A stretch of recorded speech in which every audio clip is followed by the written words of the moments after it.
Hello and welcome to Lesson 8.2 on analyzing and graphing rational functions. We did some analyzing functions in 8.1, but this one, we're going to talk about general form functions rather than the more simple standard form ones. So let me get my little laser pointer here. In Lesson 8.1, we covered standard form, which looks like this. This gives us our vertical and horizontal asymptote using function transformations. So if you can remember your function transformations, when it looks like this, a very simple rational function, you can just remember those and get that pretty easy. But what this lesson is about is how to analyze the characteristics when they're in general form. And so general form, we define this to be a rational function is just the division of two polynomials. So I'll call the numerator p of x, and I'll call the denominator q of x.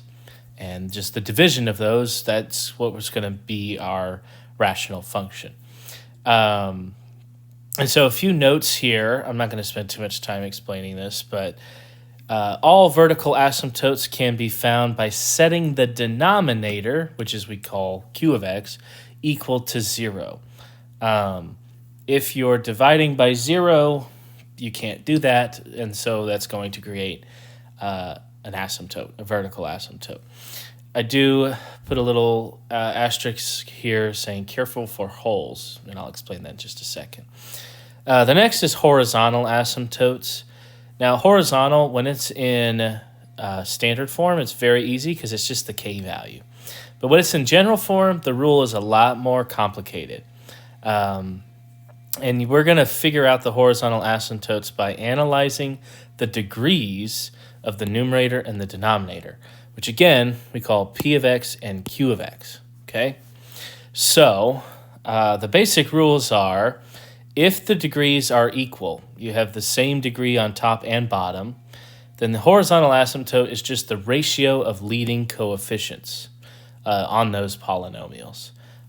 You'll see an example of that later, but that's kind of just the idea.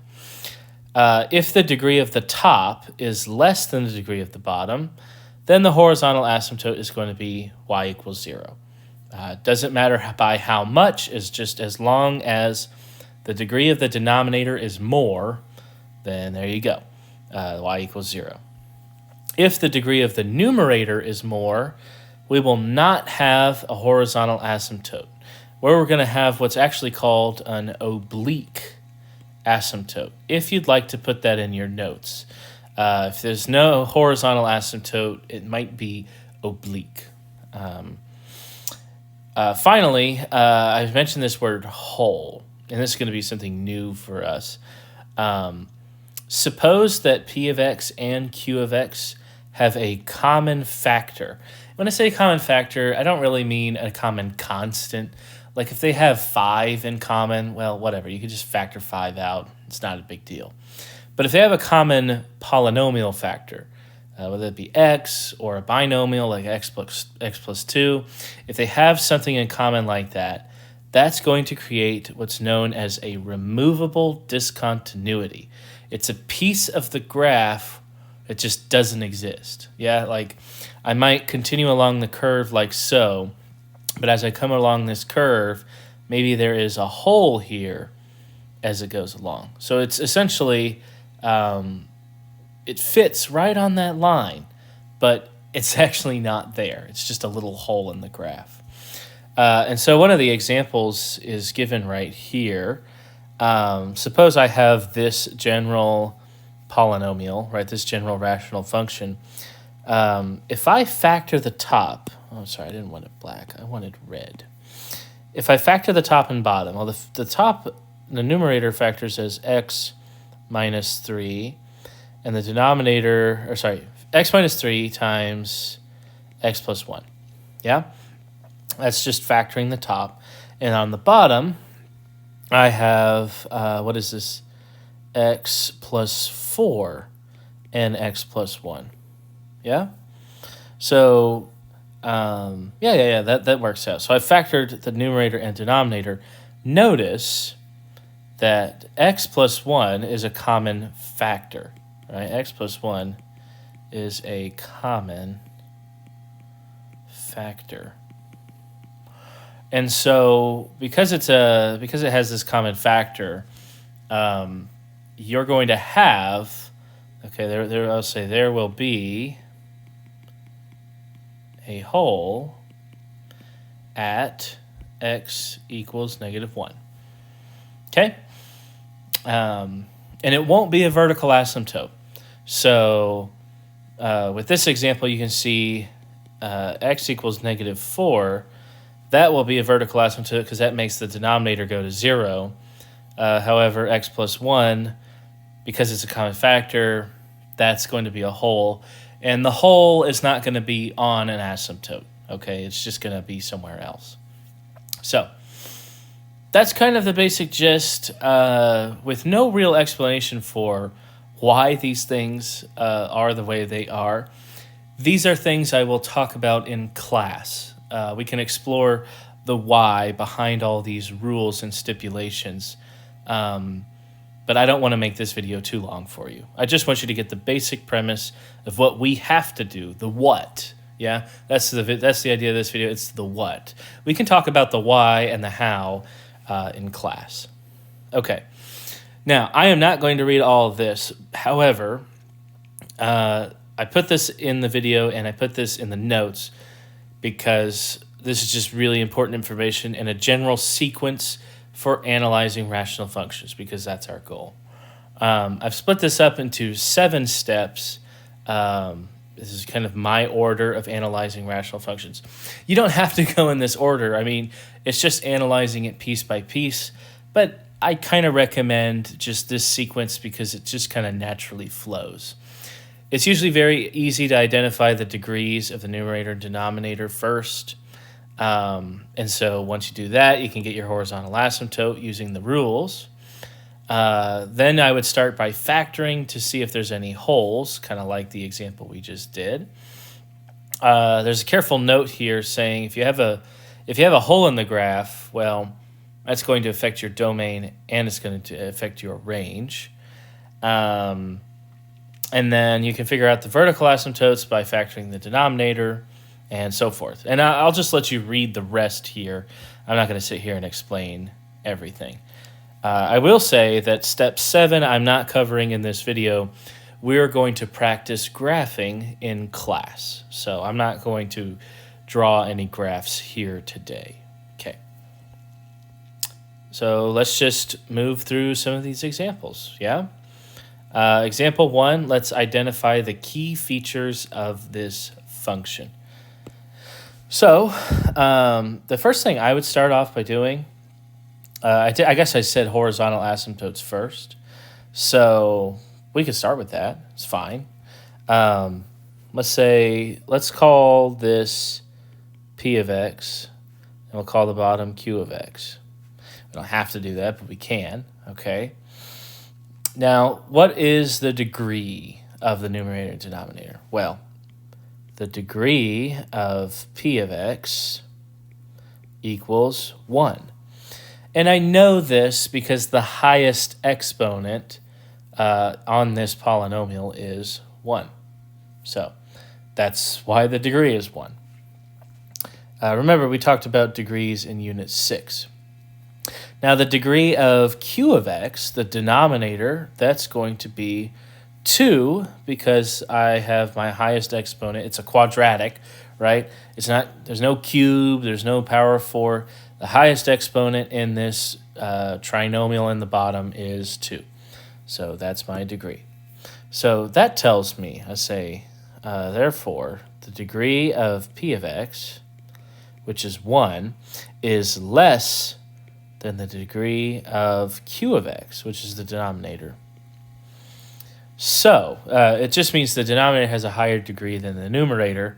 Therefore, your horizontal asymptote is y equals 0. And this comes from our rules earlier. Okay, if you need to come back and pause the video and look at these rules, one of the rules said When the degree of the numerator is less than the denominator, then the horizontal asymptote is y equals 0. Done. That is a rule to just know and put in your brain. Okay. Next, let's start by factoring the function. Okay, I said let's factor it so we can kind of see what this looks like. So it's x minus 7 over, and the denominator is going to factor as x minus 7 times x minus 3, because negative 7 times negative 3 is positive 21, and added together is negative 10. Now, I notice that there will be a whole at x equals 7. So whole at x equals 7. Now, how do I figure out where this whole is? Because a whole is a coordinate. We can't just say whole at x equals 7. We want the corresponding y value as well. So the way we're going to analyze this is, I should say simplify. Okay, we'll say simplify x minus 7 over x minus 7 times x minus 3. If you divide x minus 7, because it's a common factor, right? These cross out. In fact, maybe I'll do that in yellow just so you can see. Boom, gone. And I'm left with 1 over x minus 3. So if I take a look at 1 over x minus 3, and I see, let me back up. Let me backtrack a little bit here.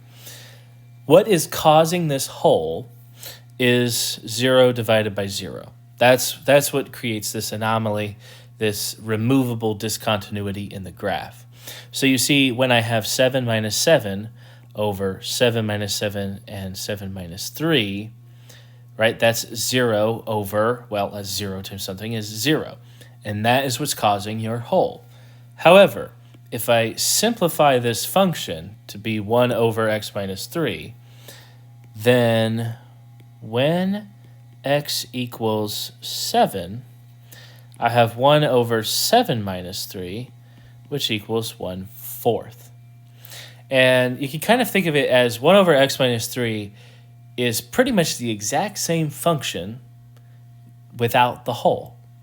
And since the whole is just the missing piece, if I look at 1 over x minus 3, I can figure out where the whole is.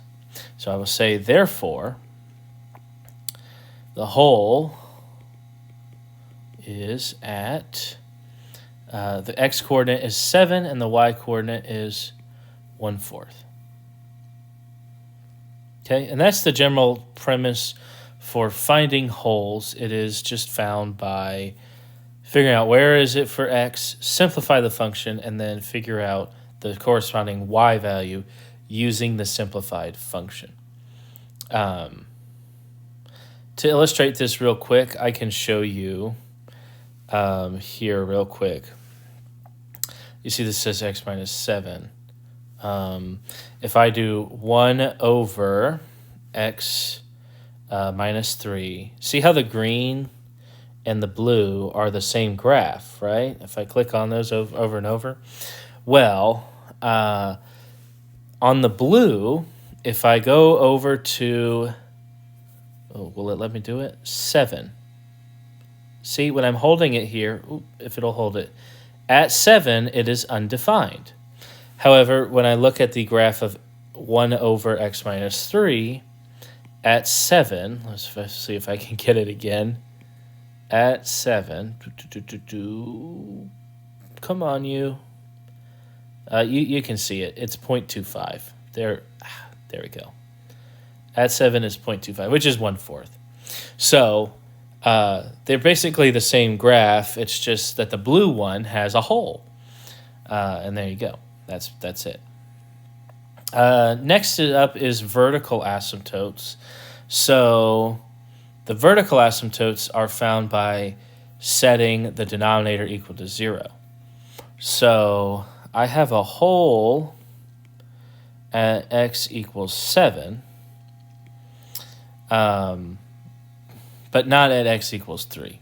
Okay, so essentially So say x minus 7, x minus 3 equals 0 means your vertical asymptote is at x equals 3. That's kind of it. Again, what makes the vertical asymptote? I can't, if I have a number and I divide by 0, I can't do that. I can't divide a number by 0. It's not determinate, right? It's just indeterminate? I'm sorry. Really, it's undefined. 0 over 0 is indeterminate. But anyway, I can't do this, so if x equals 3, right, I'd have 3 minus 7 over 3 minus 7, and then 3 minus 3. That's your 0. I can't do that. I can't divide by 0. And that's what's causing the vertical asymptote. Next up is x and y intercepts. These are easy. To find the x-intercept, you just set y equal to 0. So I say set y equal to 0. So it says 0 equals my function, which I'll leave it in factored form. Here's x minus 7 times x minus 3. You can just multiply the denominator over, right? Because 0 times any number is 0. And therefore, I get 0 equals x minus 7, which tells me x equals 7 by solving that. So my x-intercept is at 7, 0. Boom. Done. Okay? As for y-intercept, you just set x equal to 0. So you say y equals... right, it's x minus 7 over x minus 7 and x minus 3. And then I'm just going to say x is 0. So it's 0 minus 7 over 0 minus 7. By the way, you can use the simplified function. You don't have to really do it with this one. You'll get negative 7 over negative 7 times negative 3. Those will cross out, and I get negative 1/3. So my y-intercept is at 0, negative 1/3. I will mention that you can have multiple x-intercepts, but you can only have one y-intercept for a function. Okay? All right. And then finally, domain and range. Your domain is just all real numbers except... in fact, I think I say it down here. You can pause the video and read this, but the domain will be all real numbers except the x values of the wholes and the vertical asymptotes.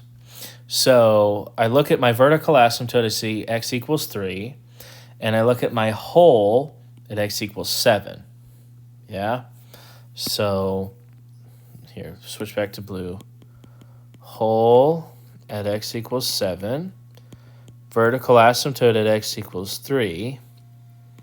So we would say that x cannot be 3 or 7. Which means if we want to write this in interval notation, it's all real numbers starting from negative infinity. It'll go up to 3, and then it'll be a union. And then it will continue from 3 to 7, and then it'll be a union. And then it will be from 7 to infinity, like so. Okay? And that is our domain. Ta-da! Okay. It's just everything but 3 and 7. So it's essentially just skipping 3 and skipping 7. That's all that interval notation really says. Don't overthink it, okay? It's just everything in between. As for my range... well, my range is it's a similar idea. Let's see, I have a whole at y equals, what was it? 1/4? And I have a horizontal asymptote at y equals 0. Okay? I will say... I should probably put a little stipulation on this. Horizontal asymptotes are usually helpful in determining the range, but not always. Not always. So I should put a stipulation on that. For this example, it will be. Let me show you the graph here. If you look at the graph, if I type y equals 0, you can see there's a horizontal asymptote here. Yeah, if I put it in red for you real quick. There, see that? It's never touching that asymptote at 0. So your range excludes this value. It also will skip over that hole in the graph. So my range, I'll say so y can't be 0 or 1/4. Therefore, it's negative infinity. Remember to go least to greatest. From negative infinity to 1/4. I'm sorry. That's wrong. To 0. Union from 0 to 1/4. And then union from 1/4 to infinity. And that's our range. Done. Okay. And that's an example worked of how to figure out all these features. Notice we didn't even graph anything. We just figured out all the features as they are. Okay? I'll do one more example to see, keep going so you can kind of see it. But this is really enough. You should be able to answer the homework questions based off just this. Okay? But I will work one more. Okay, example 2. Again, I'll start with horizontal asymptote. The degree, let's call this P of x. Let's call the denominator Q of x.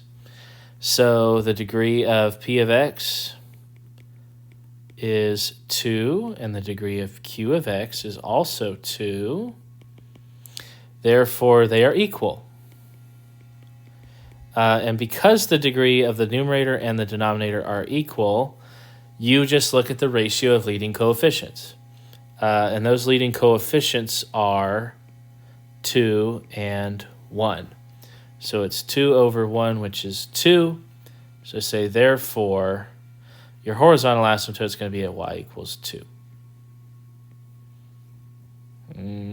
Okay. There you go. Done. Okay. Let's go ahead and factor this function now. I notice, well, let's see, blue, red, blue. Let's do it blue. So if I factor out 2 from the numerator, I get x squared minus 1.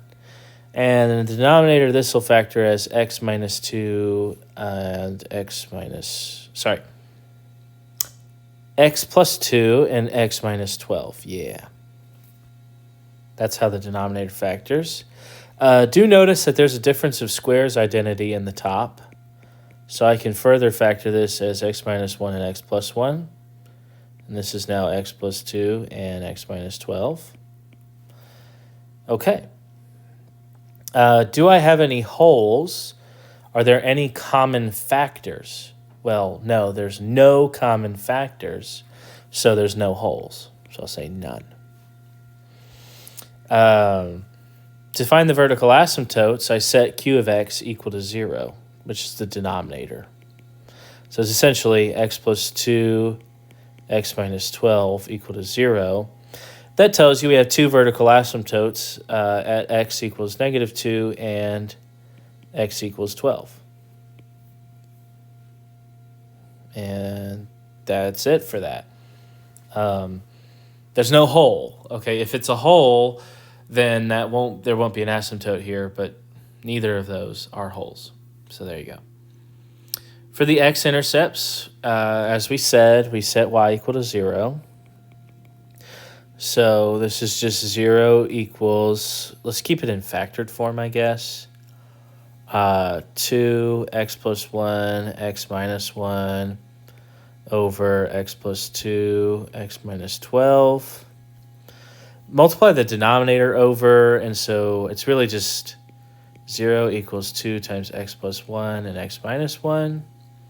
So you get two solutions here for x. That's negative 1 and positive 1. That makes that statement true. So say, therefore, you have x-intercepts at negative 1, comma 0 and 1, comma 0. Done. All right? Those are my two x-intercepts for this graph. For the y-intercept, again, I will set x equal to 0. And so that'll be y equals 2 times 0 plus 1, 0 minus 1, over 0 plus 2, and 0 minus 12. Just substituting x equals 0. That's all that is. So that's 2 times 1 times negative 1 over 2 times negative 12. Well, those cross out. So that's just negative 1 over negative 12, which is positive 1/12. So my x-intercept is at 0, my y-intercept is at 0, comma 1/12. It's a fraction, but that's okay. Okay, for my domain, I just look at the x values of the holes and the vertical asymptotes. So I say, okay, well, I have two vertical asymptotes at x equals, what did we say, negative 2 and 12. So therefore, your domain is going to be all real numbers except that. So we basically say, so x can't be negative 2 and it can't be 12. So I'll say it's from negative infinity up to negative 2, union negative 2 to 12, union 12 to infinity. And I will box that.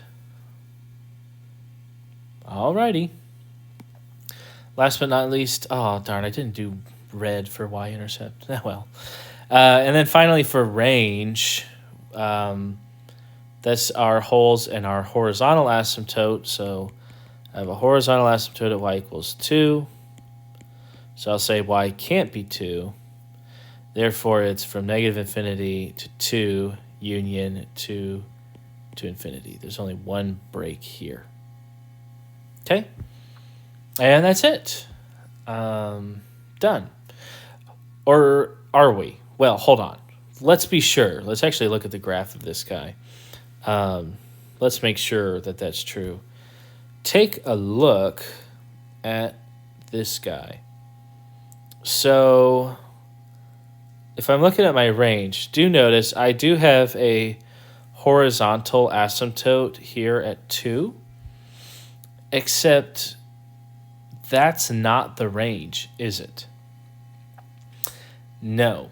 You see the range, this blue line crosses this red line. And maybe in Algebra 1, you've been told that you can't cross horizontal asymptotes. That's not true. You can. And that's because horizontal asymptotes only describe end behavior. They're not necessarily lines you can't cross. All this tells me is that at the ends, at the right end and at the left end of the function is going to go towards 2. It doesn't mean it can't go back and forth above and below between. So actually, our range is not what we wrote here. We'd actually need to look at the maximum of this function, which would be, is that it? Is it the 0.088? Yeah. So the maximum, okay, so your range would be there. And then you'd want to look at the minimum here, which is 0.933. And then aside from that, it's defined for all real numbers. So we actually cannot determine this just based off.